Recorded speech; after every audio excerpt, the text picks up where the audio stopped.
to the class, everyone. Today we're going to be looking at a very specific interaction that I've been thinking about quite a lot recently, really ever since Mace Windu got his infamous rework, which it looks really good. We're not going to be doing a step-by-step kit reading though. What I want to do today is hone in on the interaction between Mace Windu and Qui-Gon Jinn in GAC. I think this is going to be huge. I think it's going to be more than just something that works, but I think it's really going to let Qui-Gon Jinn go to the next level without having to take away from these other mega teams that I really haven't wanted to take away from yet. That being said, let's go ahead and look at what is our ultimate goal before we get into the specifics of why I believe this is going to work. This is how we've been using Qui-Gon Jinn recently. We are going to be looking at this from an offensive perspective. I really don't like defense because I don't think Mace changes anything. Everything that beats Qui-Gon Jinn, Jedi, and Anakin currently is going to beat him after. There's nothing, he doesn't bring any special stuff of cleansing or tenacity or like specific bonus turn or something like that. Bad Batch, Empire, CLS, they're all just going to still walk right over it. If GK as a tank can't work, then Mace isn't going to work either. That being said, Qui-Gon Jinn is a fantastic tool to use on offense. You can see here, this is something that we've been doing quite regularly. We've been taking Qui-Gon Jinn, Jedi, Anakin, and kind of garbage. Sorry, Varys, you're 12.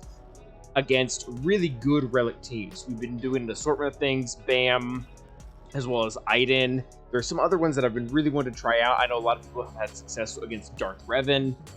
That being said, there is still another level of teams above this that are also not Galactic Legends, because Qui-Gon Jinn can't do anything against Galactic Legends, so that's kind of sad.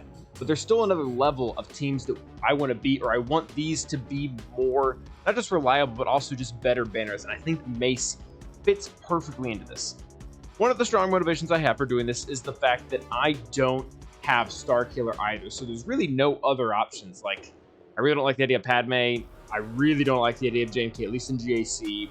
JML sounds terrible too. Like, let's make this guy taunt so JML doesn't take a big hit. Like, that's the opposite of what I want. But that being said, why?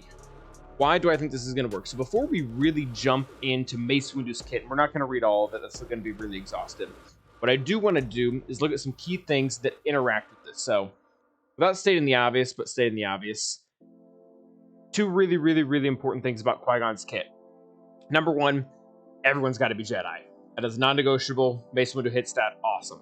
Second other thing that is really important that we're going to touch on later that has to do with not taking away the really other good characters that we're used to in the rest of the game away onto Qui-Gon, but now Mace can take that place. And that is, they have doubled the amount of their super offense, 30 times their speed, while they have foresight. The current problem with using Qui-Gon without characters like JMY, because you want your JMY to go with Bennett Revan, or with GK because you want your GK to go with JMK. The problem with that is currently Qui-Gon has no way to get back to foresight without either killing someone or losing one of his own characters. This creates a problem, specifically with timeouts. We took our Qui-Gon Jedi Anakin against a relic bounty hunter team with Zam, and it went down to the very last second because R3 Grief just had way too much recovery. Mace Windu is going to be one of the characters that really helps break that down because, spoiler alert, he gets foresight. So that's one interaction that I want to look at, but again, before we get into the Mace kit, the other one is this one right here. The two things to look at right here. Number one, Anakin needs to have all Galactic Republics. This is right here. Stop putting Ezra and Kanan with your Qui-Gon Jinn teams. If you're going against me, please do. That's one thing that Mace also hit stat. Other thing that's really key here, whenever another ally falls below 50% health, which may seem arbitrary or whatever, but Mace has a very specific interaction that is going to do really well with that. So that being said, let's go ahead and look at some of the mechanics here. So first off, let's go ahead and look at Mace's basics. So we have the we have this image here that's courtesy of Heinze. So Heinze, thank you for your dev interview. That was really great. For those of you guys who haven't seen it, check it out. So we're not going to read the old ability, but the new ability. What do I want to focus in on here? Very last sentence here. But if Mace is below 50% health, he recovers health equal to 100% of the damage dealt. The reason why this is a big deal is because if you're using him on the Qui-Gon Jinn team and he's taunting because of various mechanics that he has, and people are going after him, he's going to get shut down below 50% health, which is great. Jedi Anakin will get pissed off, use an AoE, but typically against a lot of the better teams that are really high relics, one AoE isn't going to be enough. So what's going to happen is he's going to go below that. He's going to start countering. We'll get to that later. And this bottom line here, if he's below 50% health and he counters and he's getting all that health back, he's pushing himself back over 50% health. You hit him again, he goes down.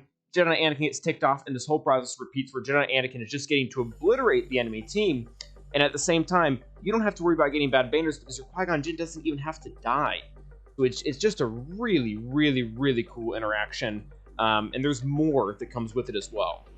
So we're not going to read this whole ability, but again, last line. Both Mace and target ally recover 30% protection. Again, banners. Qui-Gon Jinn, one of its larger weaknesses right now, is they have no way to gain back protection. He's going to be able to taunt. He's going to be able to get protection back. You'll probably end the fight, at least against these really high-tier teams, with most of your characters significantly weakened, except maybe Qui-Gon because he dies or something like that. Now, with Mace in there, it should really only be Mace that is very low, because he has this protection recovery mechanic, as well as another one. He also does have, like, there's some interesting stuff in here that probably isn't as important, like, if his other target allies got to Republic, which they have to be because of the things we've already previously mentioned about Jedi Anakin, and swapping turn meter. Swapping turn meter is really cool because you can do that with Jedi Anakin even if he's dazed, which is really, really nice because that can't happen. Again, using the example of Bam or Gas. Gas is the really big one because Gas, he has AoE daze, and that is a very hard fight for Qui-Gon Jinn currently. But if Mace can just throw himself over the Jedi Anakin, even when he's dazed, and he can get a good attack, and that's going to be really nice for killing the clones before Gas even gets back up. That's another one of the interactions we're going to skip his lead. I don't think it's going to really have many effects on this. Yeah, coming into this one now. So this, he's going to gain 30% max health, which is great. He's going to leave his health pool bigger, and you'll be able to easily get below and under that 50% point where Anakin's going to be doing all the damage. And then he's going to be consistently taunting, and he's going to have that counter chance that we talked about. That's really what we're looking at here, because when he's countering, he's gaining health, and he just gives more opportunities for Jedi Knight Anakin just to go ham and destroy someone. And last but not least, he has his new ability. This is really, really nice for the prolonged battles. Like I was talking about earlier, I got into a fight against bounty hunters that went down to the very last second. And the reason why is because while the Qui-Gon Jinn team has a ton of offense, it does a lot of damage. It's really good. But it doesn't have any type of stacking mechanic throughout the battle that prevents timeouts. If they're just not going for your Qui-Gon Jinn, they're going for a weaker character, in this case, a taunter. They're not going to have that opportunity. We're not going to get into the whole of Shatterpoint here, but basically, Mace is going to have an opportunity every time he takes a turn to be able to hit someone with a Shatterpoint, and when he does that, they are going to be losing defense and max health for the rest of the battle. So that means these really, really strong characters like an R7, IG-11, or like an R9 Bosk or something like that are eventually just going to get broken down, have no defense, and no max health, and Jedi Anakin will just start one-shotting them, even without the bonus damage from Qui-Gon Jinn's death. Last thing that's probably cool to look out here, actually, two really cool things to look at here. All allies recover 10% protection when this happens. Again, we're trying to look at banners here. Qui-Gon Jinn already beats a lot of stuff, now we can beat it for higher banners. And second to that, this is huge. And all Galactic Republic Jedi allies gain foresight for one turn. Again, this is a way that you can make your team have foresight, double Jedi Anakin's offense, without having to kill someone, and without having to use Grandmaster Yoda, without having to use GK, without having to use some other character that also includes foresight. So I think it really completes the kit. I don't think this is going to have a huge improvement on defense. But overall, I think these three, even in 5v5, 3v3 is a whole other story. We won't even get into that. But I really think that these three are just going to absolutely dominate in JC. Again, letting you target higher level teams, as well as performing better than they currently do against the teams they are facing. I don't really want to expand on the fourth and fifth team. I think using weaker healers is still a good idea, maybe like Jedi Consular or Luminara. They're not being used anywhere else. And you get to go back and you get to bring up characters like Mace, who are falling below 50% health, and bring them back up above 100% so that he can then get knocked down again. If you have a non-7-star Cam, he's great here as well because of all the other reasons we talked about for with me and Jedi and Galactic Republic. I personally really don't like giving Cam to this team just because he's more useful with Jedi Master Luke for me, and it's just not a trade that I would like to make. So this is definitely what I'm going to look to really monopolize on my roster, and especially just another offensive team that can take down, hopefully, any team that isn't a Galacticlid. So that is going to be it for today, guys. Remember, like and subscribe really helps the channel out.